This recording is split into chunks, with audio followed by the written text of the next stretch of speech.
This chapter is about environmental sustainability.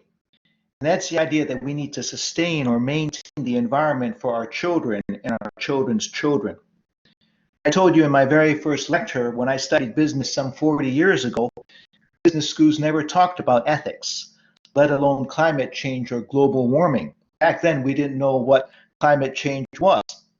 But today, the majority of scientists say that planet Earth is heading for disaster and will not support human life because of climate change.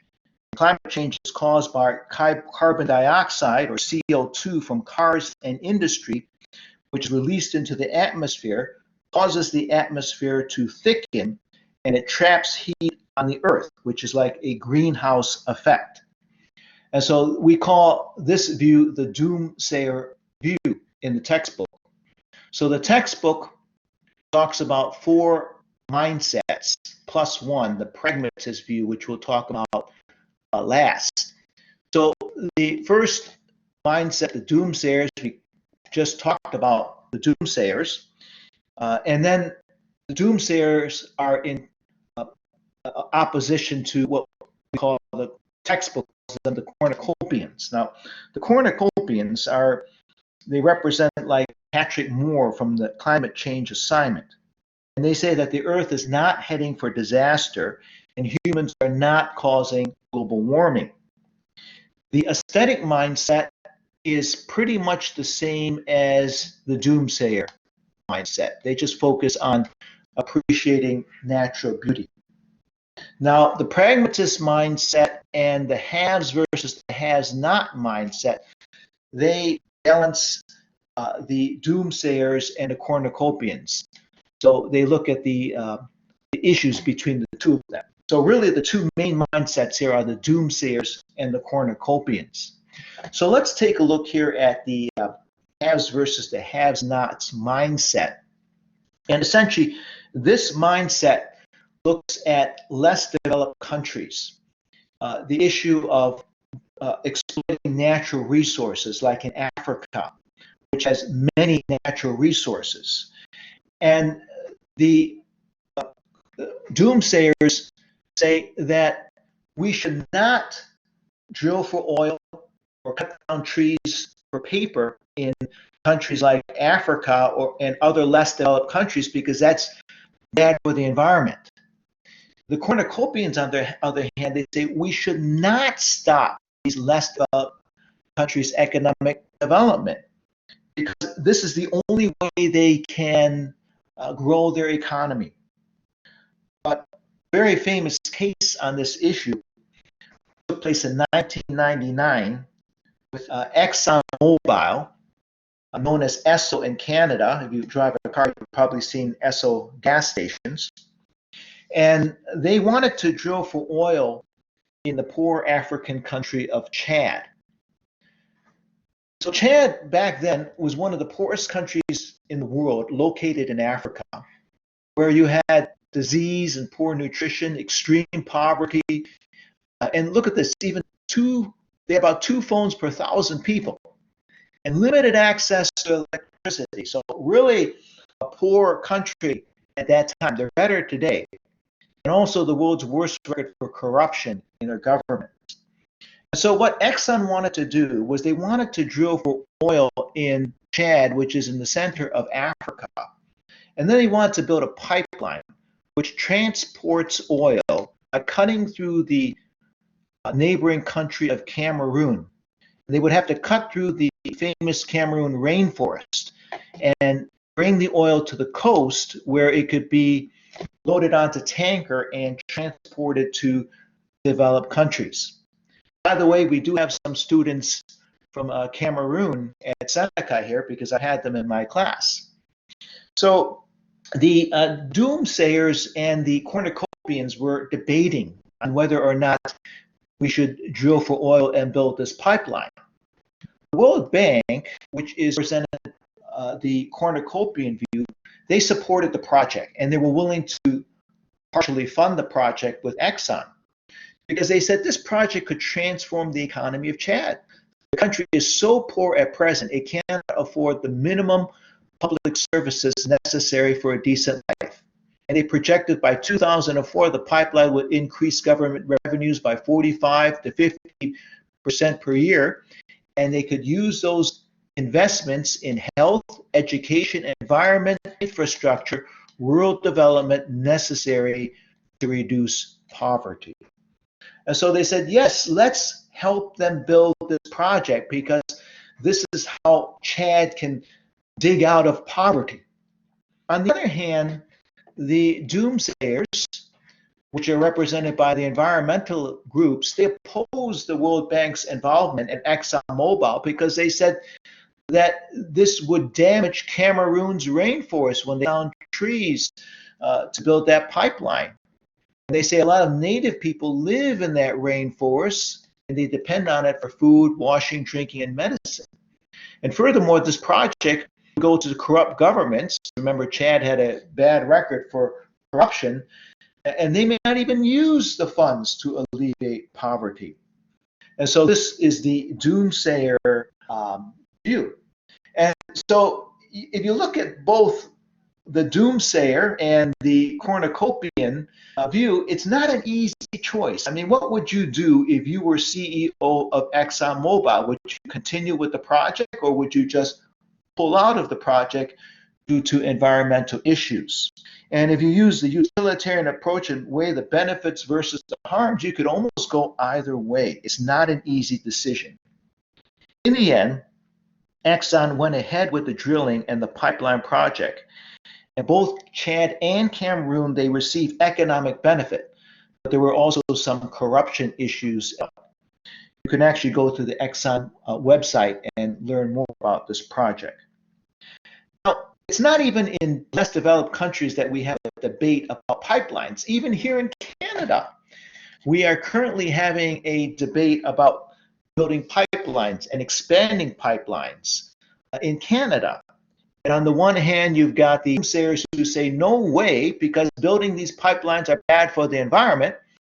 On the other hand, you've got the cornucopian view, which says, yes, let's build the pipelines because it will create more jobs. So again, a balance between the environment and economic expansion.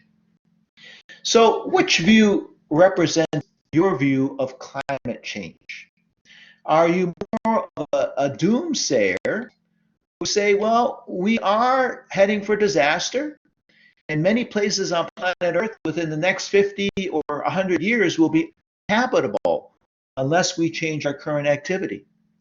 Or are you more of a cornucopian who says, well, we are not causing global warming, it's just a normal process which has always been taking place through human history?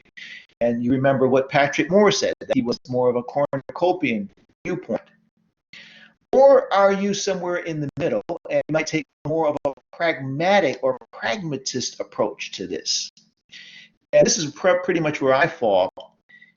And this view says, well, we're not absolutely sure. You know, I do believe that human activity is causing some global warming, but I don't know when we're going to be doomed. I don't know. But I like the pragmatist approach, which says, well, even if we discover that one day that humans are not causing global warming due to CO2, so what? It's a good idea to cut down on our current consumption and pollution anyway. Because after all, we're causing pollution, even if it doesn't cause global warming. It's bad for us living in the city to breathe in all that polluted air. It's bad for our health. So why not cut down on pollution and consumption?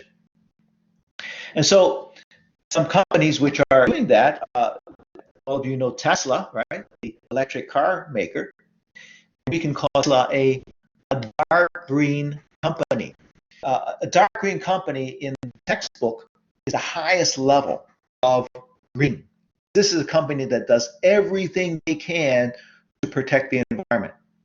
So the lowest level is light green, and the textbook says that the light green company just does the minimum. They follow the law, and that's it. Market green goes a step further and says, well, we'll listen to the market. We'll listen to consumers. And if they want more environmentally friendly products, well, we will develop them. And then there's stakeholder green, which most companies are in stakeholder green, which they listen to multiple stakeholders, not only consumers, but also environmental groups, and they try to balance off all the stakeholders and pretty much try their best to create a green environment. But a dark green company that goes even further, they go beyond what the stakeholders call for, and they make it their mission, so to speak, to create a green world. Like Tesla, it is their mission to create sustainable transport by building electric cars. CEO Elon Musk says we're running the most dangerous experiment in history right now, which is to see how much carbon dioxide the atmosphere can handle before there is an environmental catastrophe. So he says Tesla has to do something about what is going to happen to the world. And by the way, many have compared Elon Musk to the late Steve Jobs of Apple, because these are two CEOs who have changed the world with their products. Of course, Steve Jobs, who passed away some years ago, he was known by Bill Gates. And actually, Bill Gates knew both men, and he was comparing both of the men. And he says that Elon is more of a hands-on engineer. He likes to get involved with the actual creation and building of the product. For Steve Jobs, he was more of a big picture guy. He was a genius at design, picking people, and marketing. So both men were geniuses, but in different ways. Another dark green company, Amazon. Amazon is committed to building a sustainable business for our customers and the planet. And in 2019, Amazon co-founded the Climate Pledge, a commitment to be net zero carbon across businesses by 2040. And CEO Jeff Bezos says that he is ahead of schedule on this climate pledge. By the way, I found an interesting tidbit about Jeff Bezos. When he was first starting Amazon back in 1995, his parents gave him a loan of $245,573 to help build Amazon. And back then, the internet was not as popular.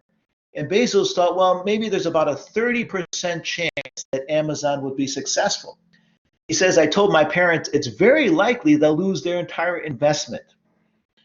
And of course, today, Amazon is the great e-retailer, and Jeff Bezos is the richest man in the world. The last dark green company that I'll mention today is a company called Beyond Meat. And Beyond Meat, they make, I'd say, fake meat, which tastes like real meat. Animal agriculture is responsible for 14.5% global greenhouse emissions. 65% of those emissions come from beef and dairy cattle. The scientists warn that climate change will trigger an international food crisis unless humans change the way they produce meat and use land. So Beyond Meat wants to do something about this issue of producing beef. And by the way, I went to A&W and I just wanted to try their Beyond Meat burger, and it was surprisingly very good. If I didn't know it was completely made of plants, I would have thought it was real beef. Really. So Beyond Meat, the University of Michigan found that a Beyond Burger generates 90% less greenhouse gas emissions, requires 46% less energy, 99% less water, and 93% less land compared to a quarter pound of U.S. beef. And on the Beyond Meat website, they say that by shifting from animal to plant-based meat, we can positively impact 4 growing global issues. And actually, these issues are ethical issues: human health, climate change, constraints on natural resources, and animal welfare. By the way, I still want to get to Tim Hortons. I haven't had a chance to try the Beyond Meat sausage. If any of you have tried it and you want to send me an email, tell me what you think of it.